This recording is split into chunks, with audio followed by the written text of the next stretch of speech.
instruís os corações dos vossos fiéis com as luzes do Espírito Santo, fazei que apreciemos retamente todas as coisas segundo o mesmo Espírito e saibamos usar sempre da sua consolação. Por Cristo, Senhor nosso, Amém. sede da sabedoria, rogai por nós. Muito bem, então vou preparar aqui o meu texto.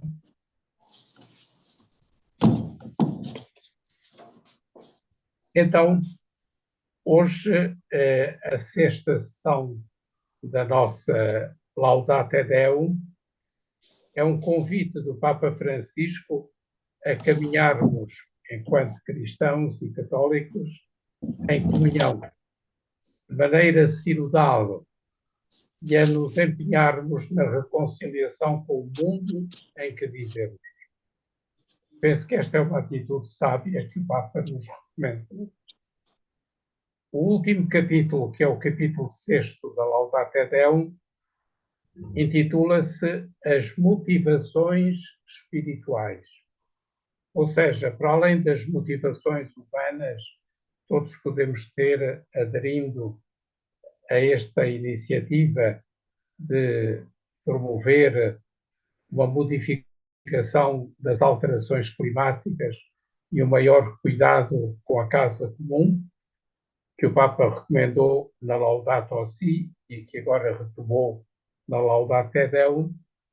Eu creio que o Papa só podia terminar desta maneira, recordando a crentes e não crentes aquelas que são as grandes motivações para nos comprometermos com esta luta pelas modificações das alterações climáticas e outras que estão a atingir a nossa casa comum.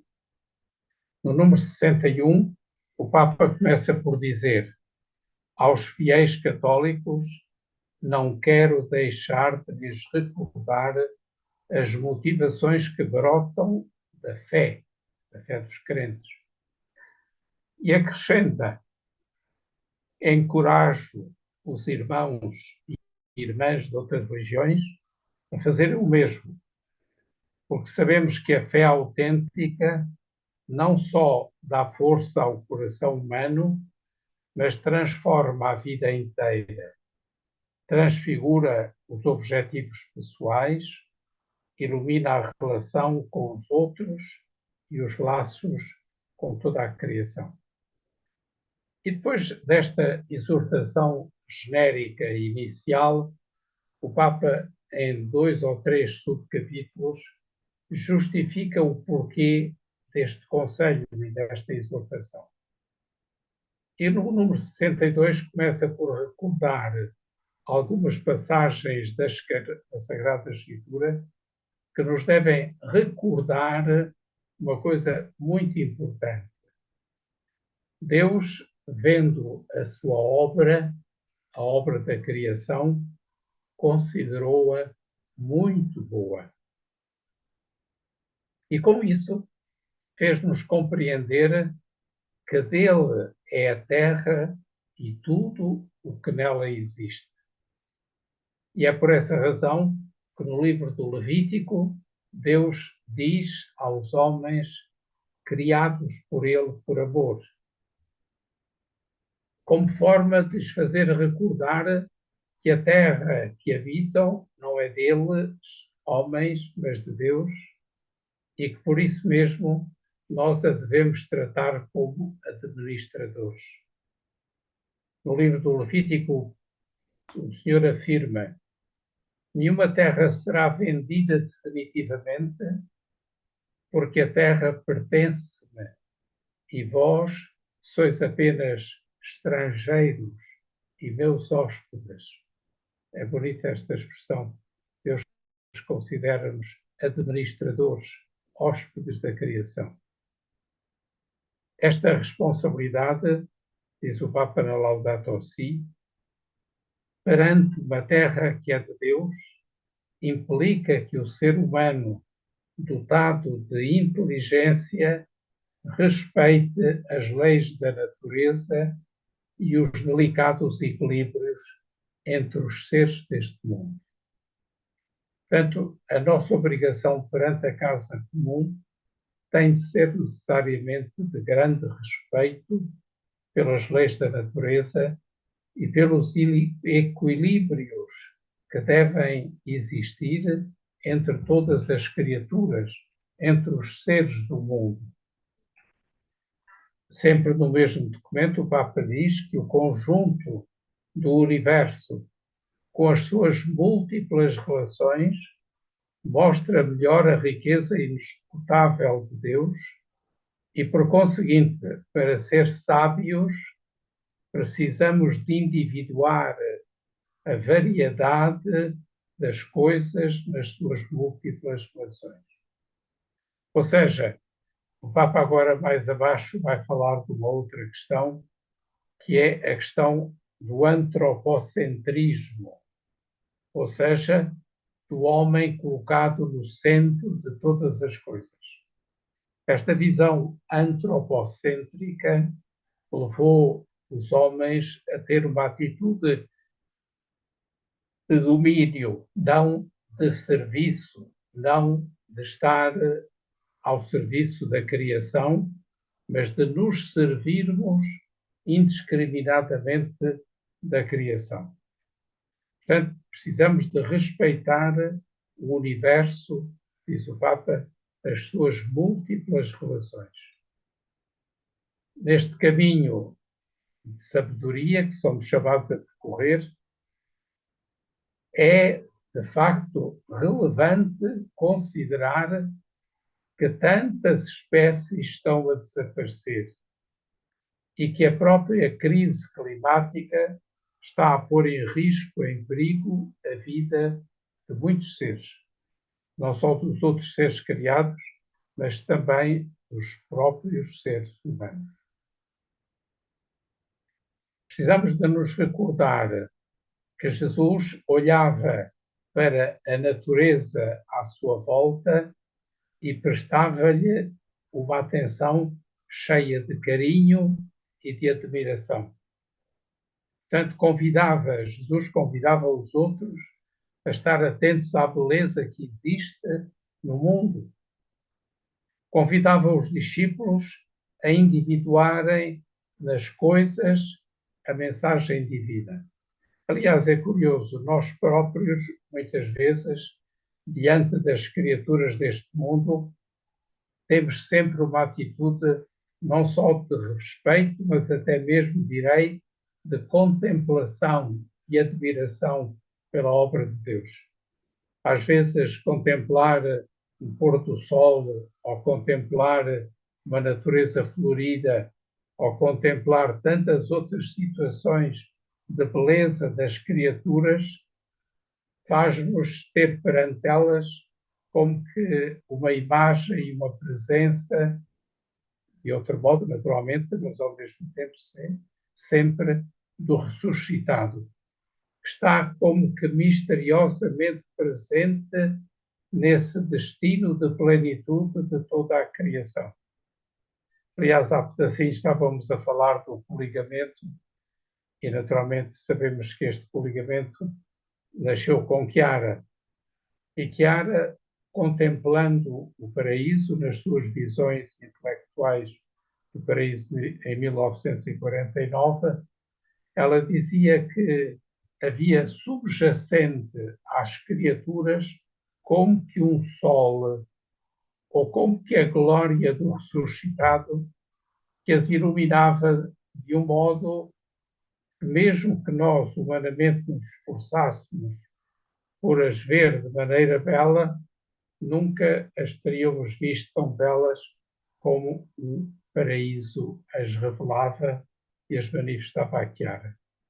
Portanto, nós precisamos de nos habituar a olhar para esta presença luminosa do ressuscitado que está em toda a natureza criada.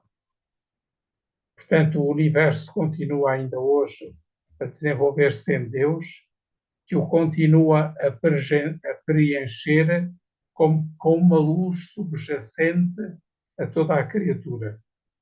Neste sentido, podemos dizer que o mundo canta um amor infinito e por isso nos impele a cuidar dele e a respeitá-lo na sua beleza.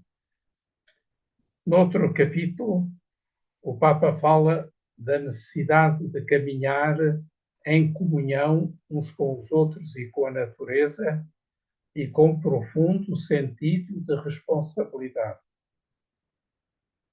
Deus não criou as criaturas de forma independente e separada, mas criou-nos a todos como suas criaturas numa relação íntima entre todas, que é exatamente aquilo que o paradigma tecnocrático contraria, porque o paradigma tecnocrático, fundado neste tal antropocentrismo, que hoje tem uma visão totalitária da criação, perdeu o sentido de que o mundo inteiro está relacionado entre si e todas as criaturas estabelecem entre si, no Criador, uma relação de fraternidade. Por isso, no número 67, o Papa começa por dizer o seguinte: a cosmovisão judaico-cristã defende o valor peculiar e central do ser humano no meio do maravilhoso concerto de todos os seres do universo.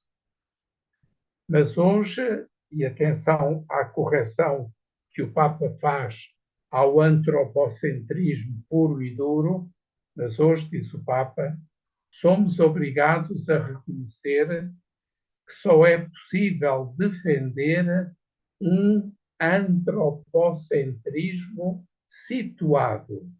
A expressão é do Papa e está entre aspas. Antropocentrismo situado. Que o homem esteja no centro das criaturas, pelo desígnio que lhe foi confiado e pela inteligência e pela imagem divina, tudo bem. Mas este antropocentrismo, na visão judaico-cristã, precisa de ser situado. O que é que isto quer dizer? Antropocentrismo situado. Quer dizer que devemos reconhecer que a vida humana não se pode compreender sem sustentar as outras criaturas, sem, de alguma maneira, integrar, compreender, inserir neste mesmo antropocentrismo todas as criaturas. Nós não nos podemos colocar numa atitude de domínio, mas numa atitude de serviço. E o antropocentrismo que o Papa aqui defende quer dizer exatamente isto: compreender e sustentar as criaturas e tomar consciência que formamos uma espécie de família universal. O que requer da nossa parte, como seres humanos, uma comunhão sublime com todas as criaturas que nos impele a um respeito sagrado, amoroso e humilde. A expressão muito bonita diz a atitude do homem que, muito embora ocupando este lugar central na criação, está situado em ordem a esta atitude de respeito pelo mundo da criação que é sagrado e por isso merece um respeito amoroso e humilde. Citando sempre a Laudato Si, o Papa diz que Deus uniu-nos tão estreitamente ao mundo que nos rodeia que a desertificação do solo é como uma doença para cada um de nós. E por isso devíamos lamentar a extinção de uma espécie como se fosse uma mutilação da nossa própria condição humana. Por isso, somos chamados neste número 68 pelo Papa a termos não uma ideia de um homem autónomo, omnipotente e limitado, mas a repensarmos-nos a nós próprios para compreendermos de maneira mais humilde e mais rica, porque, sobretudo, mais respeitadora da condição sagrada da criação, numa atitude da nossa parte de serviço amoroso e humilde.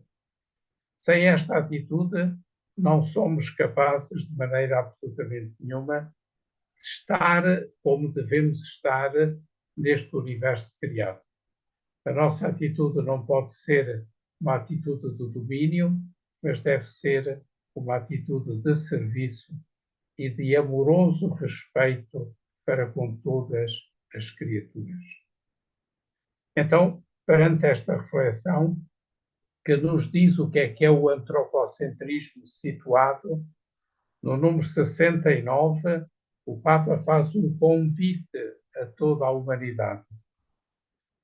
Convido, diz o Papa, cada um a acompanhar este percurso de reconciliação com o mundo que nos alberga e a enriquecê-lo com o próprio contributo, pois o nosso empenho tem a ver com a dignidade pessoal e com os grandes valores que todas as criaturas representam.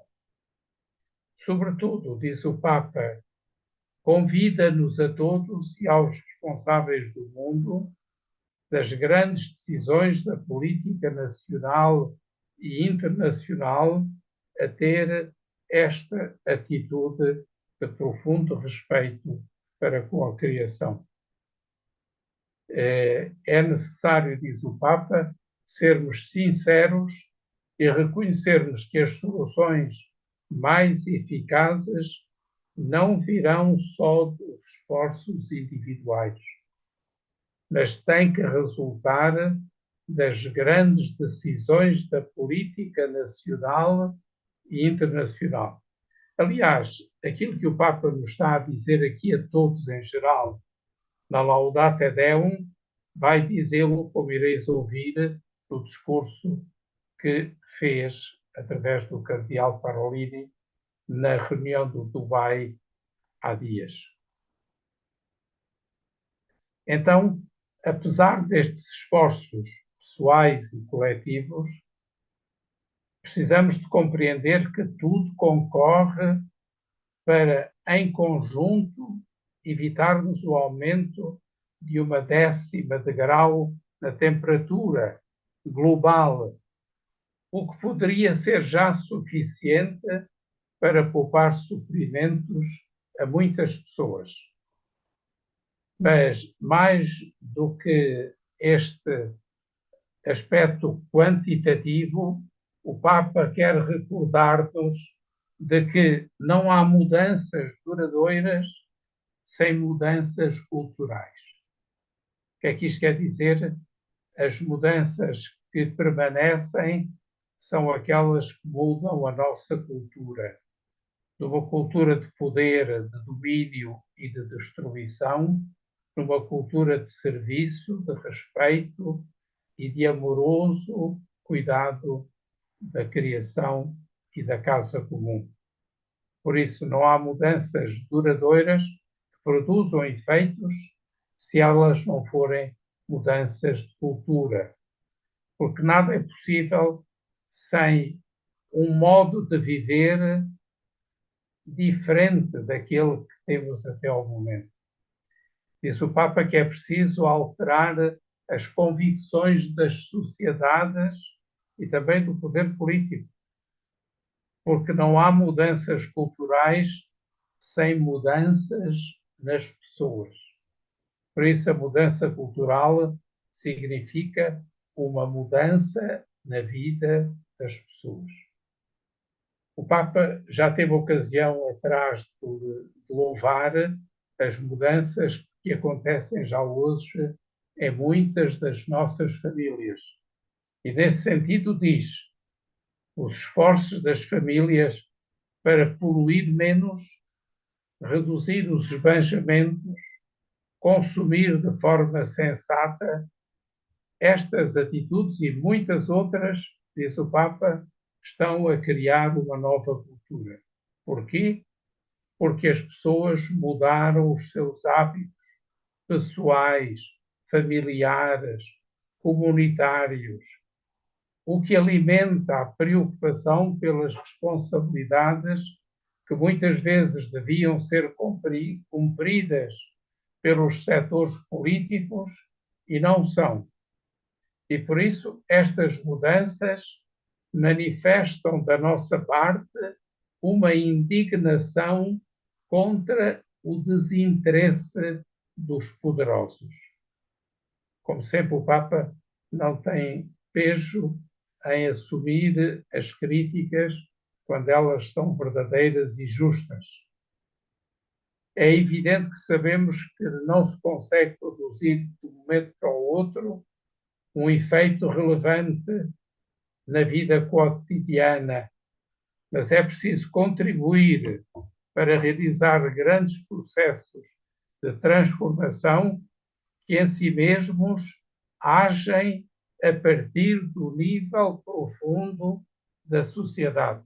Ou seja, a sociedade tem muitas vezes já comportamentos novos que concorrem para que as alterações ao combate contra as alterações climáticas e a outros desvarios da sociedade são determinantes para estas mudanças globais. Nós podemos, com o Papa, dizer que uma mudança generalizada do estilo de vida irresponsável ligado ao nosso modelo ocidental, se assim acontecesse, e o Papa dilo e pede-o no discurso que faz, esta mudança teria impacto significativo a médio e a longo prazo. Assim, juntamente com as indispensáveis decisões políticas, estaríamos a caminho do cuidado mútuo. Portanto, repete o incentivo às mudanças culturais das famílias e das pessoas que já estão a acontecer, mas continua a pedir que também elas aconteçam nas decisões políticas. O último explicação do próprio título. O Papa diz que a Laudato Deum é o título desta carta apostólica que publicou agora em 4 de outubro passado. Porque, diz ele a concluir a Laudato Deum, um ser humano que pretenda tomar o lugar de Deus torna-se o pior perigo para si mesmo. Muitas vezes agimos como se o mundo fosse nosso e quando nos comportamos como donos e senhores disto tudo, estamos a querer ocupar o lugar de Deus quando a criação, afinal, é sua.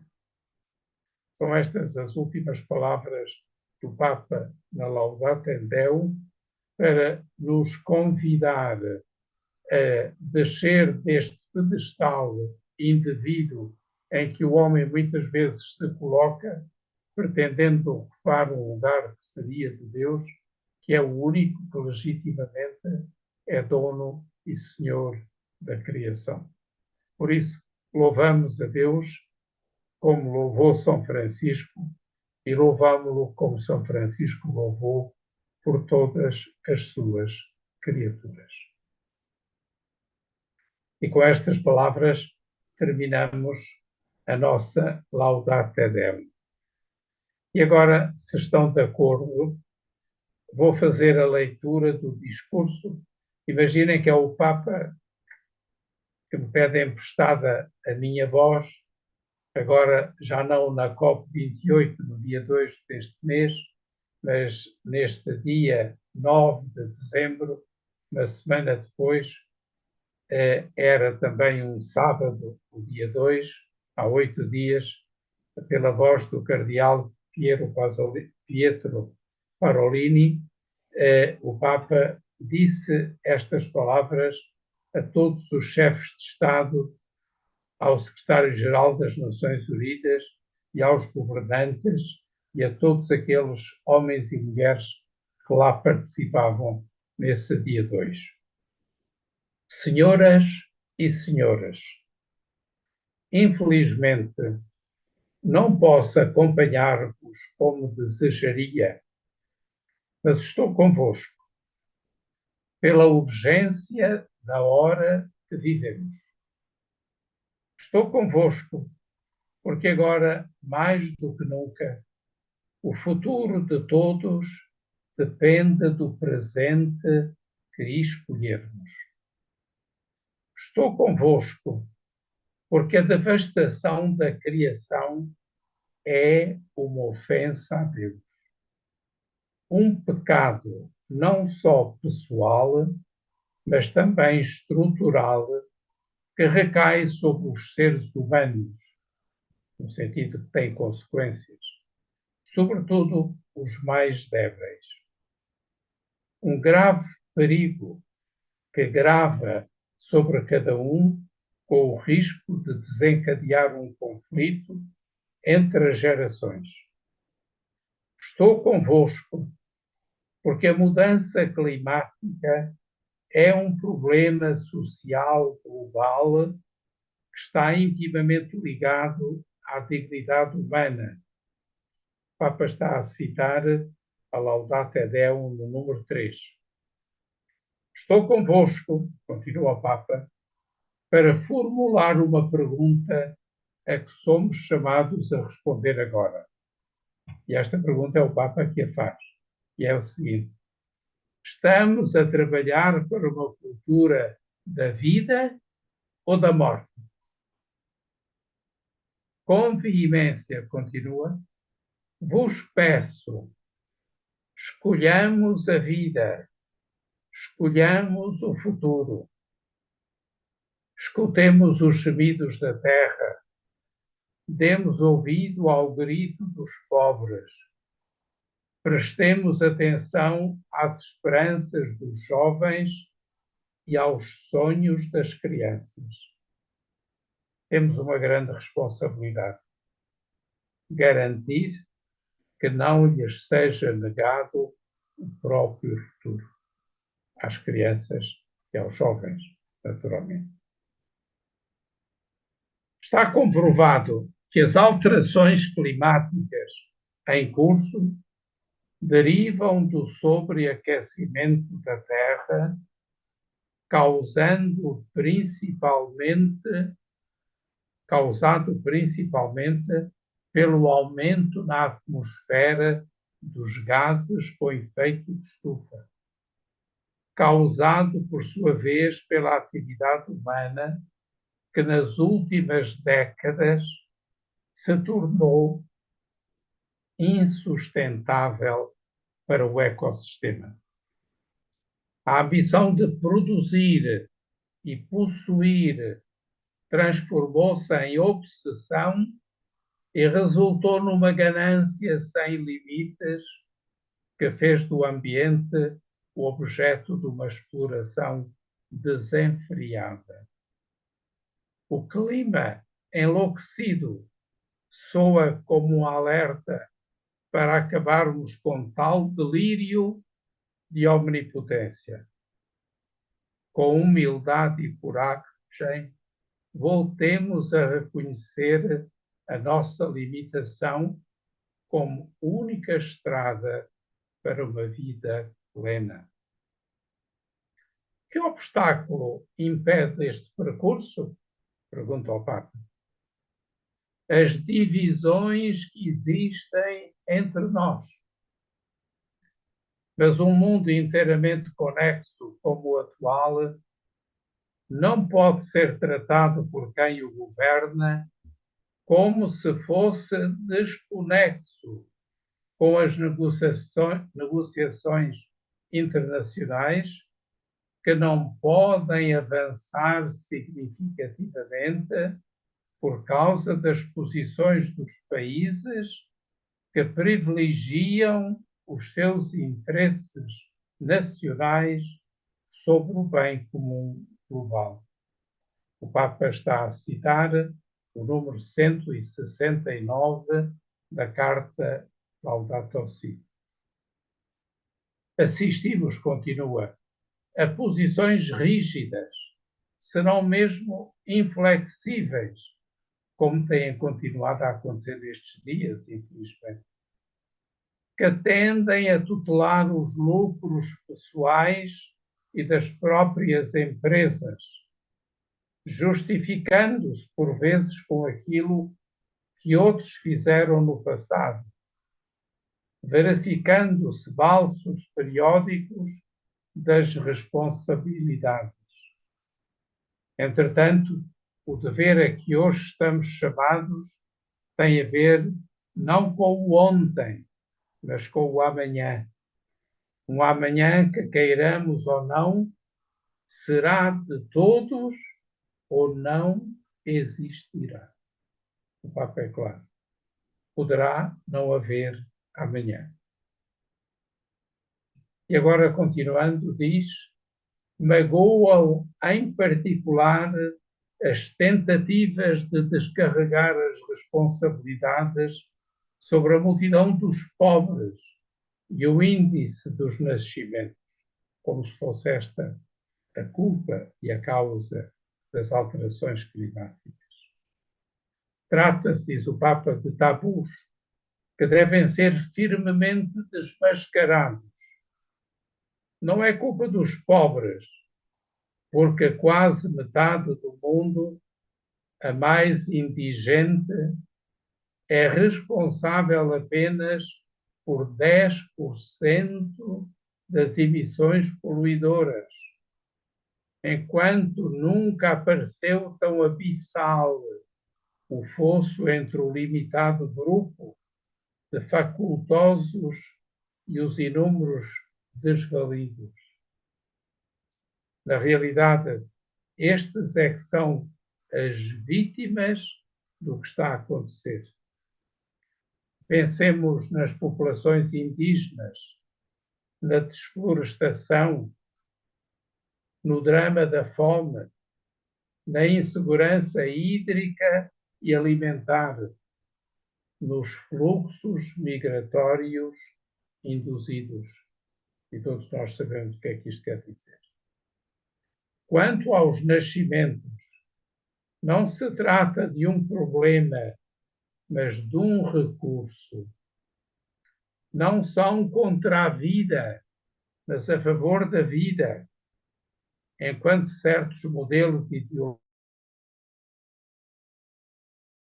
que se vão impondo com luvas de veludo a famílias e populações representam verdadeiras colonizações.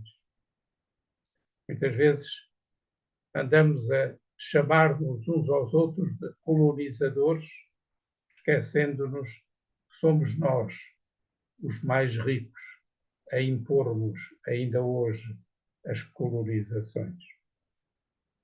Este foi um comentário meu.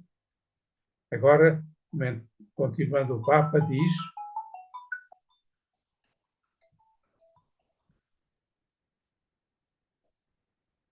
diz o seguinte: que não seja penalizado o progresso de tantos países já sobrecarregados com onerosas dívidas económicas. Considere-se antes o impacto de umas poucas nações responsáveis pela dívida ecológica para com muitas outras. Seria justo encontrar adequadas modalidades de remissão das dívidas financeiras que pesam sobre vários povos, à luz da dívida ecológica também existente para com eles. O Papa não poupa rigorosamente nada. Agora, volta a dirigir-se diretamente a todos os participantes da COP28 e diz: senhoras e senhores, permiti que, em nome da casa comum que habitamos, me dirija a vós como irmãos e irmãs. Ponto a questão. Qual é a via de saída? Aquela que estáis a percorrer nestes dias. A via do caminho em conjunto, o multilateralismo. De facto, o mundo está a tornar-se tão multipolar e simultaneamente tão complexo que é necessário um quadro diferente para uma cooperação feliz. Não basta pensar nos equilíbrios de poder. Trata-se de estabelecer regras universais e eficazes. Já falou disto na Laudato Deo, número 42. A propósito, preocupa constatar que o aquecimento da Terra seja acompanhado por um resfriamento geral do multilateralismo, que é a nova proposta diplomática que o Papa apresenta, por uma crescente desconfiança da comunidade internacional, pela perda da comum consciência de ser uma família de nações.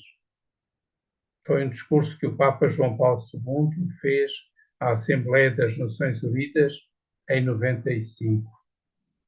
É necessário reconstruir a confiança, fundamento do multilateralismo. E o Papa continua dizendo: isto vale tanto para o cuidado da criação como para a paz.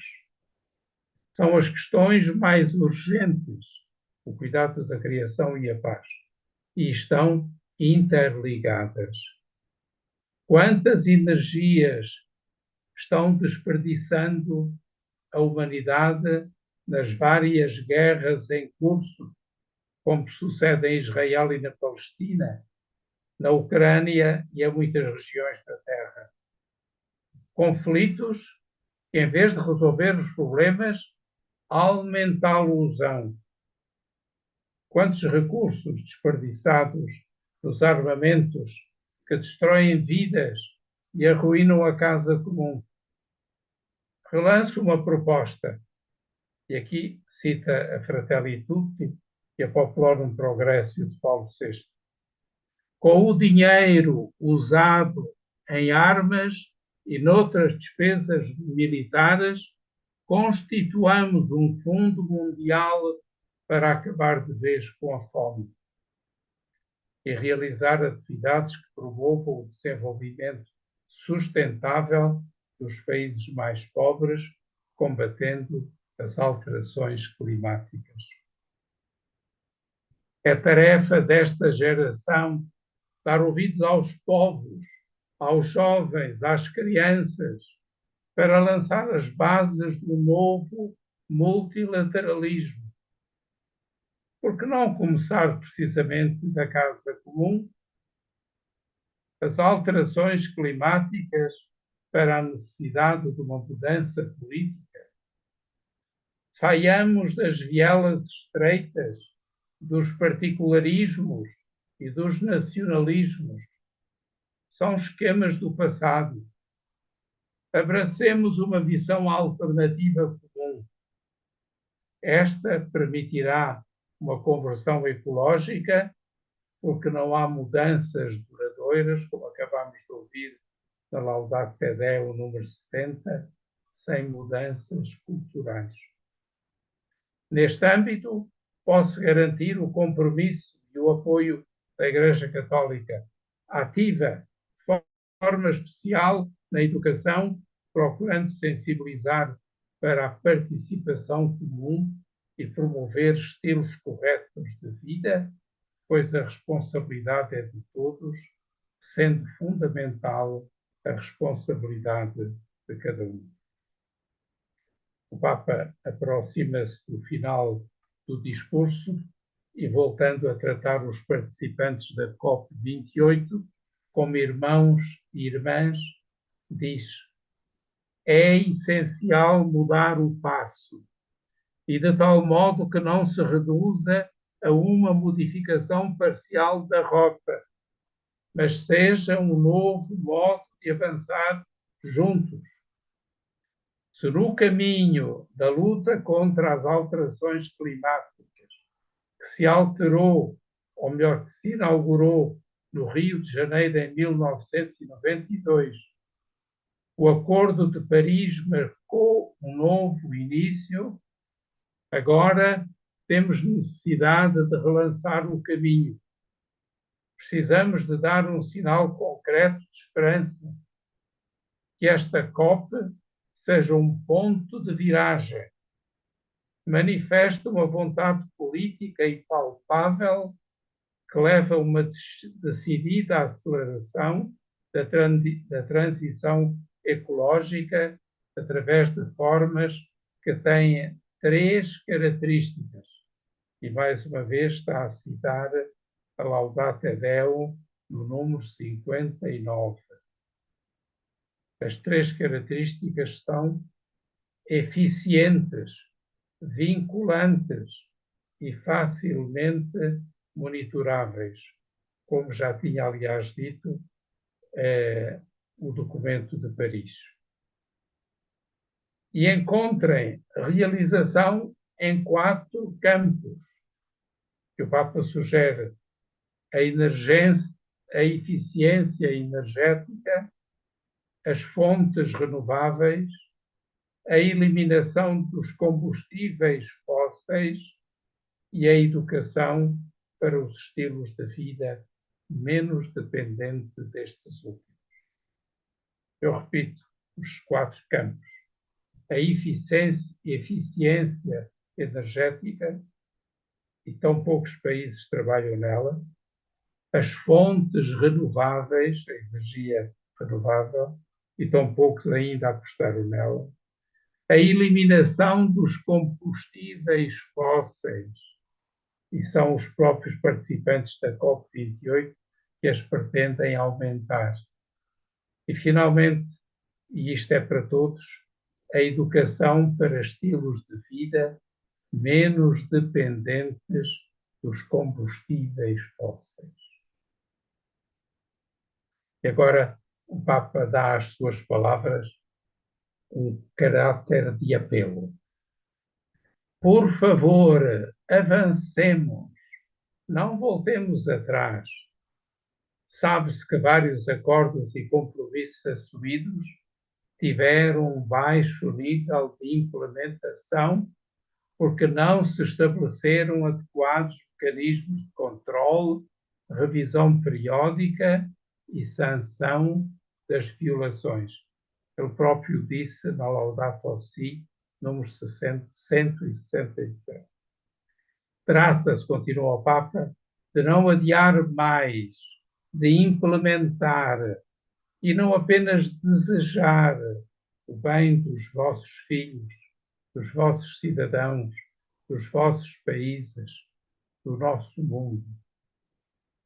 Que vós sejais os artífices de uma política que dê respostas concretas e coesas, comprovando a nobreza da função que desempenhais, a dignidade do serviço que prestais. Porque o poder serve para isto, para servir. E não adianta conservar hoje uma autoridade que amanhã será recordada pela sua incapacidade de intervir quando era urgente e necessário. Disse-o também no número 57 da Laudato Deum. A história ficar-vos-á reconhecida por isso, e agradecer-vos-ão também as sociedades onde viveis, e em cujo seio prolifera uma nefasta divisão de claques entre catastrofistas e indiferentes, entre ambientalistas radicais e negativistas climáticos. E é inútil alinhar por uma das partes, Neste caso, tal como na causa da paz, isto não oferece qualquer remédio. O remédio é a boa política. Se um exemplo de concretização e coesão vier de cima, beneficiará a base, onde muitos, especialmente jovens, já estão empenhados em promover o cuidado da casa comum. E agora o Papa encaminha-se para a conclusão e diz: possa o ano de 2024, marcar um ponto de viragem. Gostaria que fosse de bom augúrio um episódio ocorrido em 1224. Como compreender, está a falar de São Francisco. Naquele ano, Francisco de Assis compôs o Cântico das Criaturas. Fê-lo depois de uma noite passada no meio de dores físicas, já completamente cego. Depois daquela noite de luta, de espírito aliviado por uma experiência espiritual, ele quis louvar o Altíssimo pelas criaturas que já não via, mas sentia como irmãos e irmãs, porque descendiam do mesmo Pai e partilhavam a existência com os outros homens e mulheres. Assim, inspirado por um sentido de fraternidade, foi capaz de transformar a dor em louvor e o cansaço em empenho. Pouco depois, acrescentaria uma estrofe na qual louvava a Deus por aqueles que perdoam e fê-lo para dirimir com sucesso um escandaloso litígio entre o governo local e o bispo. Também eu, que trago o nome de Francisco, gostaria de vos dizer, com o tom veemente de uma oração: deixemos para trás as divisões e unamos forças. E com a ajuda de Deus, saiamos da noite das guerras e das devastações ambientais para transformar o futuro comum numa alvorada de luz. Obrigado. Tal como da primeira vez que li este discurso, não fui capaz de não me comover. E acho que todos nós só podemos ficar comovidos perante um texto como este, que o Papa dirigiu à COP28 e continua a dirigir a todos nós.